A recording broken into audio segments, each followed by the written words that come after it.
बिहाह राम गर्भ दूरी करी निरपन्न के, जीति को सक संग्राम दशरथ के रन बांकुरे।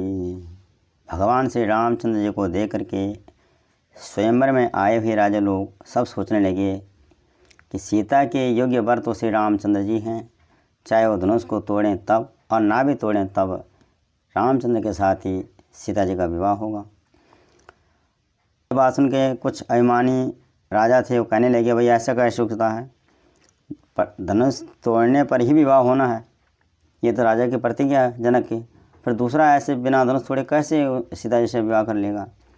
और अगर ऐसी बात होगी तो हम सीता जी को हाथ से ऐसे तो न जाने देंगे, हम काल से भी लड़ पड़ेंगे।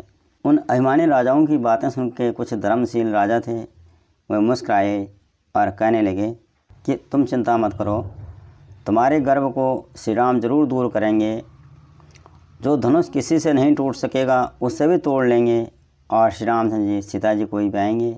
रही युद्ध की बात तो सो महाराज दशरथ के रण में बाकी पुत्रों को युद्ध में जीत ही कौन सकता है। व्यर्थ मरहु जनि गाल बजाई, मन मोदकनि की भूख बुताई, सिखोय हमारी सुनि परम पुनीता, जगदम्बा जानहु जिया सीता। बेकार गाल बजाकर बकवास करने से कोई फ़ायदा नहीं है, मन के लड्डुओं से कभी भूख तो मिटती नहीं।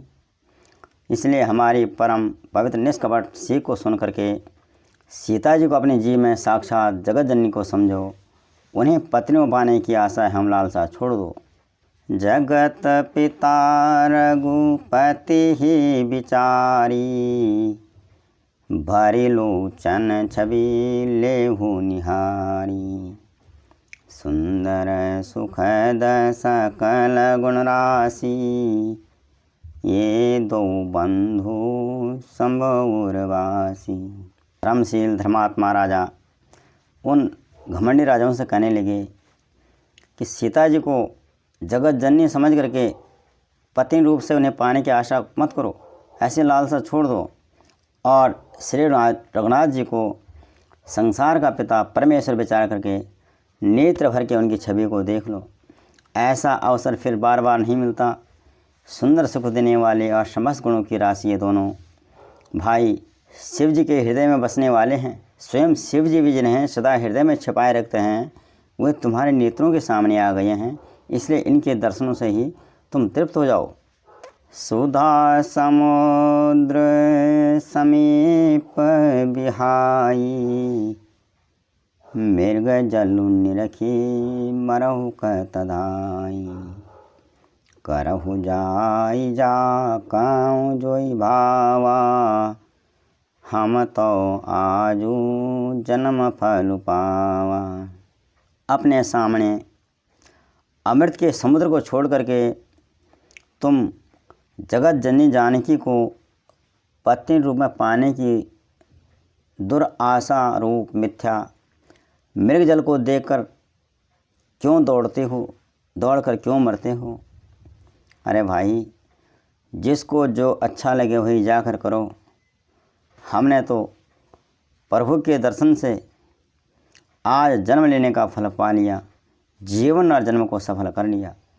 ऐसे कही भले भूप अनुरागे, रूप अनूप बिलोकन लागे, देखें सुर नव चढ़े विमाना, बरसाई सुमन करहीं कल गाना। ऐसा कहकर अच्छे राजा प्रेम मग्न होकर श्री रामचंद्र जी का अनुपम रूप देखने लगे।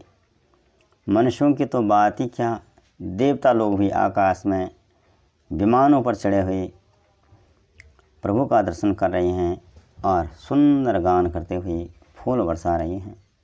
जानी सु अवसरो सीय तब, पठाए जनक बुलाए, चतुर सखी सुंदर सकल, सादर चली नवाई। तब सो अवसर जानकर जनक जी ने सीता जी को बुलावा भेजा। सब चतुर और सुंदर सखियाँ आदरपूर्वक सीता जी को वहाँ ले आईं। सिय शोभा नहीं जाई बखानी, जगदम्बिका रूप गुण खानी। उपमा सकल मोहि लगु लागी, प्राकृत नारी अंग अनुरागी। रूप और गुणों की खान जगत जननी जानकी जी की शोभा का वर्णन नहीं हो सकता। उनके लिए मुझे काव्य की सब उपमाएं तुच्छ लगती हैं, क्योंकि वह लौकिक स्त्रियों के अंगों से अनुराग रखने वाली हैं। अर्थात जितने भी काव्य की उपमाएं हैं वह लौकिक स्त्रियों के श्रृंगार पे ही अनुराग रखने वाली हैं, अर्थात जगत की स्त्रियों के अंगों को ही दी जाती हैं। और सीता जी तो लौकिक स्त्री तो है नहीं। काव्य की उपमाएं सब त्रिगुणात्मक मायिक जगत से ली गई हैं। उन्हें भगवान की स्वरूपा शक्ति श्री जानकी जी के अप्राकृत चिन्मय अंगों के लिए प्रयुक्त करना, उनका अपमान करना और अपने को उपहास का पात्र बनाना है। सिय बरनिया तय उपमा देई, को कभी कहाई अजय सुकुलेई। जो पट तरिया तिया समसिया, जग असी जुगती कहाँ कमनिया। सीता जी के वर्णन में उन्हीं उपमाओं को देकर कौन कुकवि कहलाएगा। अर्थात संसार की स्त्रियों का वर्णन की तुलना सीता जी के साथ की जाए तो ऐसा करने वाला कुकवि होगा और अपयश का भागी होगा।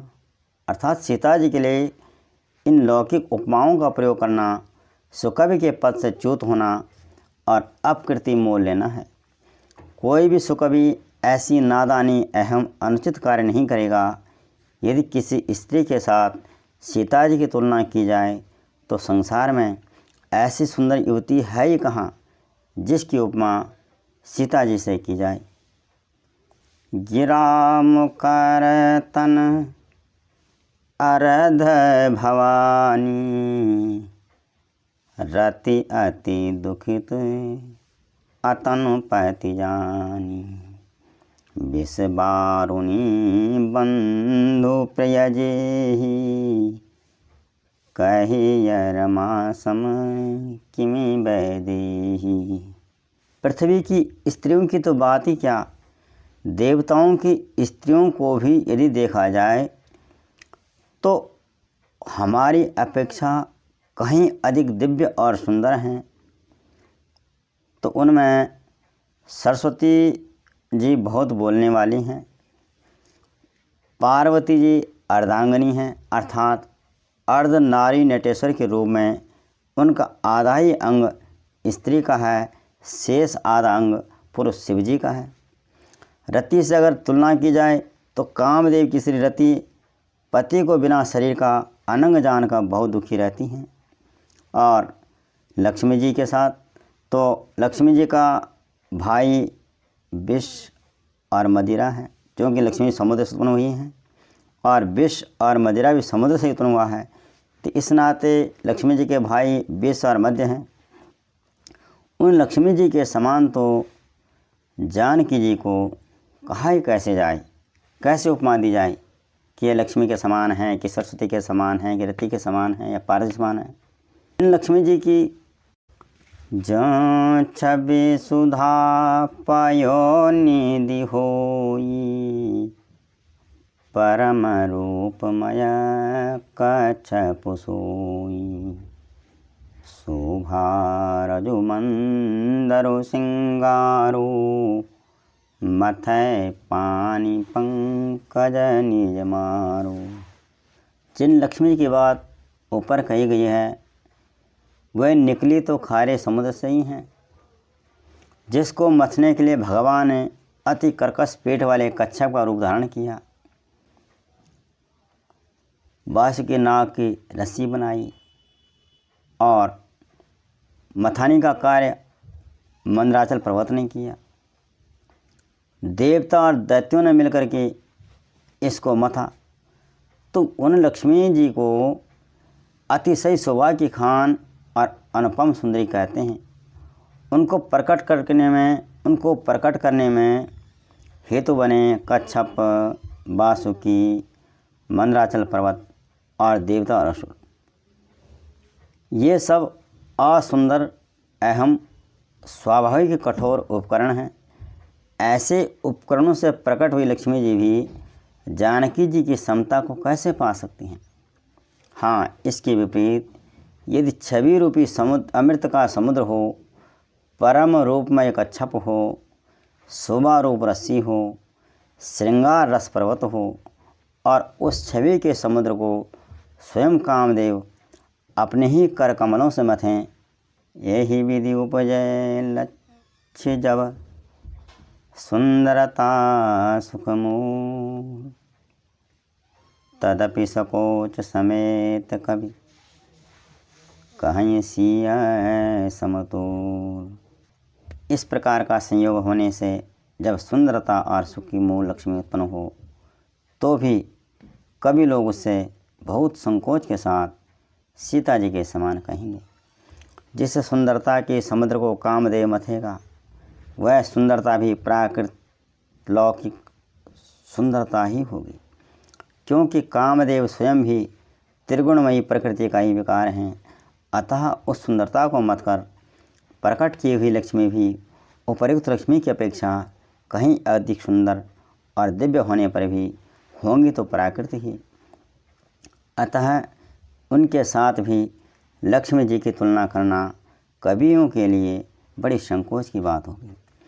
जिस सुंदरता से जानकी जी का दिव्याति दिव्य परम दिव्य विग्रह बना है, वह सुंदरता उपर्युक्त सुंदरता से भिन्न अप्राकृत है।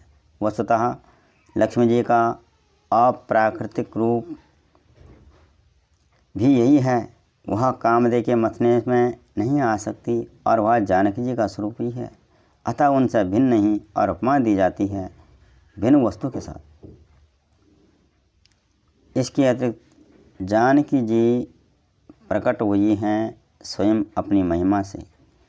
उन्हें प्रकट करने के लिए किसी भिन्न उपकरण की अपेक्षा नहीं है। शक्तिमान से अभिन्न अद्वैत तत्व है, अतएव अनुपमेय है। यही गुण दार्शनिक तत्व भक्त शिरोमणि कवि ने इस अभूतोप